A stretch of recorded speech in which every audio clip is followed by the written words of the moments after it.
Welcome back, everybody, to another thrilling episode of Programming with Coach 2Js. This is your host, Jeremy Jones, and we're here to talk about the context of practice. And so we have three contexts. Practice is the most common. We do this one about 6 out of every 10 workouts. So this is our default mode. We want people coming into the gym with a practice mindset unless we tell them otherwise. So generally speaking, this is one of those ones that you don't have to mention every day. If it says practice context, you might just not even mention it to the gym. But it's still a conversation that we want to have. We don't want to ignore it, primarily so that we can explain the differences between all three contexts.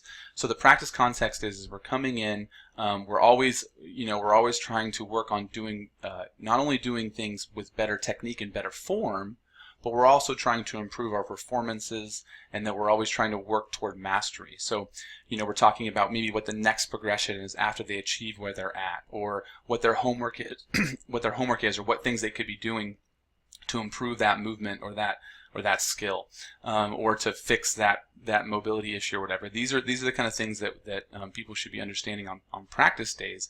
Is that, again, this is what we're doing for the long term, 10, 20 years of living in this meat sack that we know as our bodies. How do we continue to improve and learn and grow? So this is really one of the keys to long-term retention, is making sure that people are approaching the day with a practice context.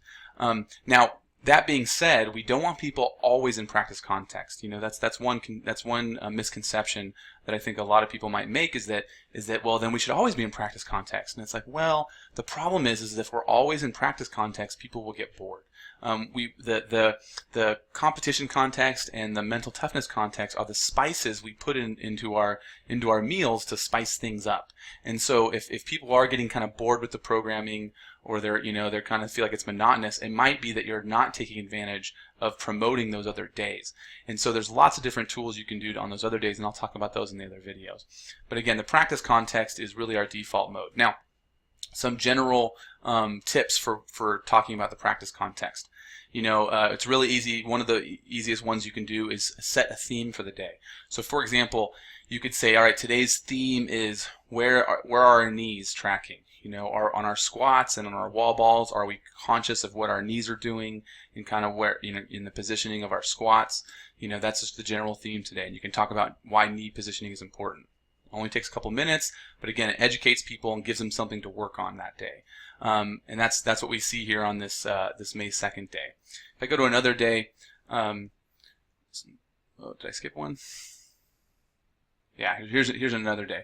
So this other workout is has a lot of squat clean thrusters, and then we're doing some overhead lunges and some running. This one could be really pay attention to the elbow positioning on our squat clean thrusters, right? So we don't hit our elbows on our knee. Now that's just something you might mention anyway on a squat clean thruster day, like you should. But it could be kind of become the theme. Another one might be on this one is again ankle flexion, right? So as we do our squat cleans and as we do lunges and as we run, ankle flexion is really important. So let's talk about why we need to make sure that we do the mobility of our ankles, and why proper ankle function is so important for knee health. And so today is to think about, okay, what are our ankles doing today? And all these different movements, right? Because ankles are definitely a part of all those movements. On this one, we've got Cinco de Cindy, which is just Cindy on the day Cinco de Mayo. So we've got a practice context. Now, this is a benchmark workout, so a lot of people may try to attack this one like it's a competition day, and that's not incorrect. They could do this one as a competition context, but it's not one that we want to necessarily throw on everybody, because there are other days that are competition days. So again, the practice context here would be okay. Let's do each set unbroken. Right, or each 5 and then unbroken rest, 10 unbroken rest, 15 unbroken rest. That can be a way to kind of pace the workout a little bit differently, and to make sure that the movement quality is there. Another one might be, okay, today we're going to talk about the theme is going to be, actually breaking up more often so that we have better technique, and then following the very similar or very standard rep scheme every round through the entire workout. Not necessarily for the best score, but for quality. And so those are other ones. Another one that I mention a lot is things like back position. You know, if we're doing a lot of pulling or squatting or whatever, you know, we're going to talk about, okay, back position, making sure that our back is flat today. Another one is not hyperextending the back. If we're doing kettlebell swings or other movements, we see a lot of people when they go overhead, they make hyperextend their back. So, okay, today's theme, guys, is to not hyperextend your back. And another one could even be breathing. You know, so for example, on this workout, we can talk about the practice context is, you know, controlling our breath and understanding how we're breathing and what our breath is doing and how that is affecting our positioning.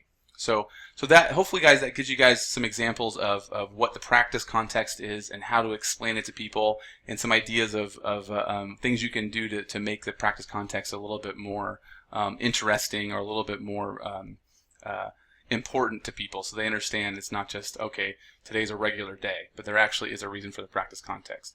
That's it, guys. I'll see you in the next video.